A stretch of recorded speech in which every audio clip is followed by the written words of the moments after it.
Later, Jesus went to Jerusalem for a special Jewish festival. In Jerusalem, there is a pool with 5 covered porches. In Aramaic, it is called Bethzatha. This pool is near the sheep gate. Many sick people were lying on the porches beside the pool. Some of them were blind, some were crippled, and some were paralyzed. Sometimes an angel of the Lord came down to the pool and shook the water. After this, the first person to go into the pool was healed from any sickness he had. One of the men lying there had been sick for 38 years. Jesus saw him lying there and knew that he had been sick for a very long time. So he asked him, "Do you want to be well?" The sick man answered, "Sir, there is no one to help me get into the water when it starts moving. I try to be the first one into the water, but when I try, someone else always goes in before I can." Then Jesus said, "Stand up, pick up your mat and walk." Immediately the man was well. He picked up his mat and started walking. The day all this happened was a Sabbath day. So some Jews said to the man who had been healed, "Today is the Sabbath. It is against our law for you to carry your mat on the Sabbath day." But he answered, "The man who made me well told me, 'Pick up your mat and walk.'"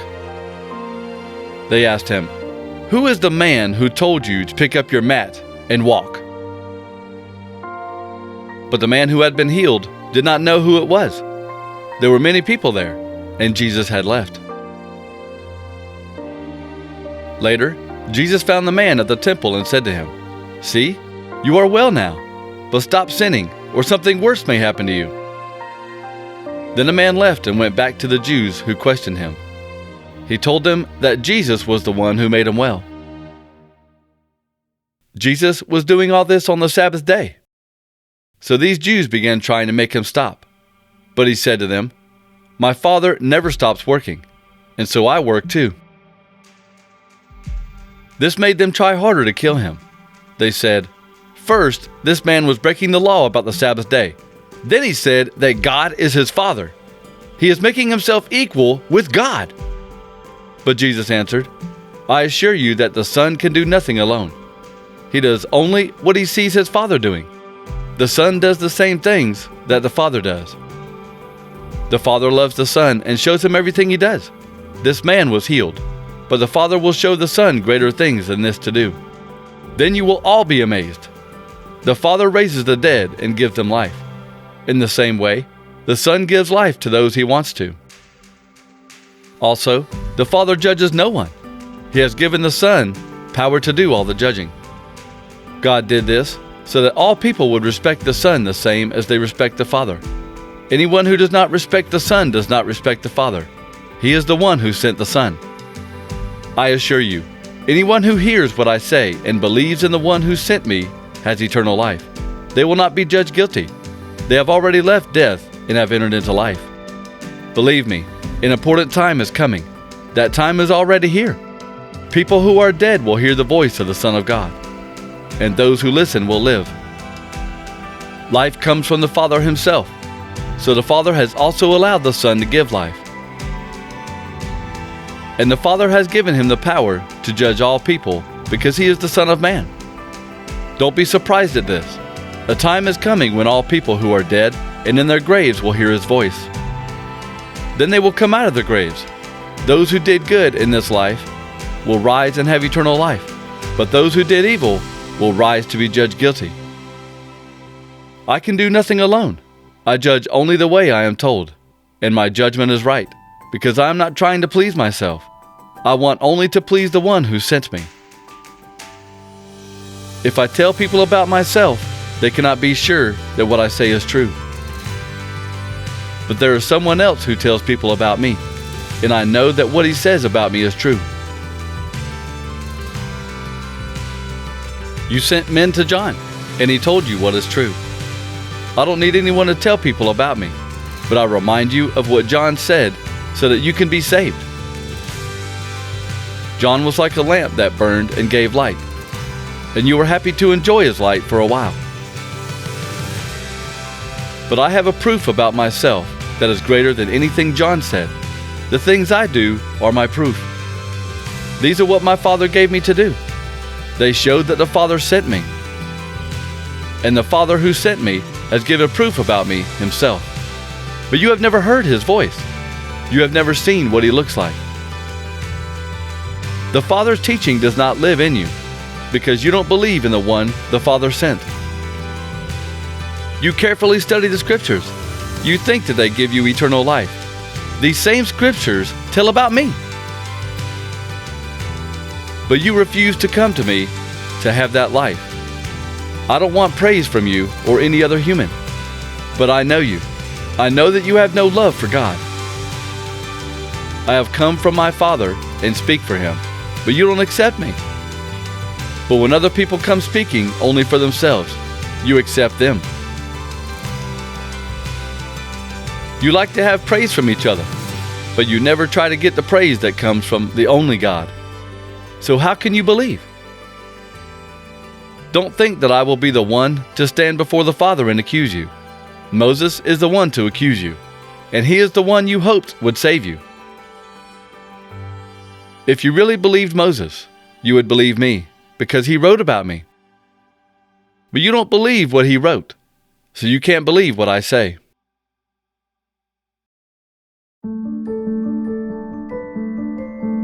On the Sabbath day, Jesus and his followers were walking through some grain fields.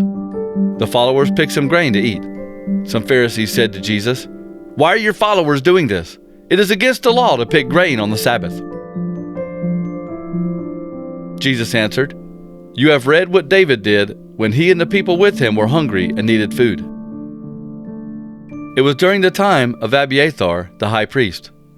David went into God's house and ate the bread that was offered to God. And the law of Moses says that only priests can eat that bread. David also gave some of the bread to the people with him." Then Jesus said to the Pharisees, "The Sabbath day was made to help people.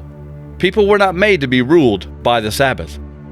So the Son of Man is Lord of every day, even the Sabbath." About that same time, Jesus was walking through the fields of grain on the Sabbath day. His followers were with him, and they were hungry. So they began to pick the grain and eat it. The Pharisees saw this. They said to Jesus, "Look, your followers are doing something that is against the law to do on the Sabbath day." Jesus said to them, "You have read what David did when he and those with him were hungry. David went into God's house. He and those with him ate the bread that was offered to God. It was against the law for David or those with him to eat that bread. Only the priests were allowed to eat it. And you have read in the law of Moses that on every Sabbath day, the priests at the temple break the law about the Sabbath day. But they are not wrong for doing that. I tell you that there is something here that is greater than the temple. The Scriptures say, 'I don't want animal sacrifices. I want you to show kindness to people.' You don't really know what that means. If you understood it, you would not judge those who have done nothing wrong. The Son of Man is Lord over the Sabbath day." One time, on a Sabbath day, Jesus was walking through some grain fields. His followers picked the grain, rubbed it in their hands, and ate it. Some Pharisees said, "Why are you doing that? It is against the law of Moses to do that on the Sabbath day." Jesus answered, "You have read about what David did when he and the people with him were hungry. David went into God's house. He took the bread that was offered to God and ate it, and he gave some of the bread to the people with him. This was against the law of Moses, which says that only the priests can eat that bread." Then Jesus said to the Pharisees, "The Son of Man is Lord over the Sabbath day." Another time, Jesus went into the synagogue. In the synagogue there was a man with a crippled hand. Some Jews there were watching Jesus closely. They were waiting to see if he would heal the man on a Sabbath day. They wanted to see Jesus do something wrong so that they could accuse him. Jesus said to the man with the crippled hand, "Stand up here so that everyone can see you." Then Jesus asked the people, "Which is the right thing to do on the Sabbath day? To do good or to do evil? Is it right to save a life or to destroy one?" The people said nothing to answer him. Jesus looked at the people. He was angry, but he felt very sad because they were so stubborn. He said to the man, "Hold out your hand." The man held out his hand, and it was healed. Then the Pharisees left and made plans with the Herodians about a way to kill Jesus. Jesus went from there to their synagogue. In the synagogue there was a man with a crippled hand. Some Jews were looking for a reason to accuse Jesus of doing wrong. So they asked him, "Is it right to heal on the Sabbath day?" Jesus answered, "If any of you has a sheep and it falls into a ditch on the Sabbath day, you will take the sheep and help it out of the ditch. Surely a man is more important than a sheep, so it is right to do good on the Sabbath day." Then Jesus said to the man with the crippled hand, "Hold out your hand." The man held out his hand, and it became well again, the same as the other hand. But the Pharisees left and made plans to kill Jesus. On another Sabbath day, Jesus went to the synagogue and taught the people. A man with a crippled right hand was there. The teachers of the law and the Pharisees were watching Jesus closely. They were waiting to see if he would heal on the Sabbath day. They wanted to see him do something wrong so that they could accuse him. But Jesus knew what they were thinking. He said to the man with the crippled hand, "Get up and stand here where everyone can see." The man got up and stood there. Then Jesus said to them, "I ask you, which is the right thing to do on the Sabbath day?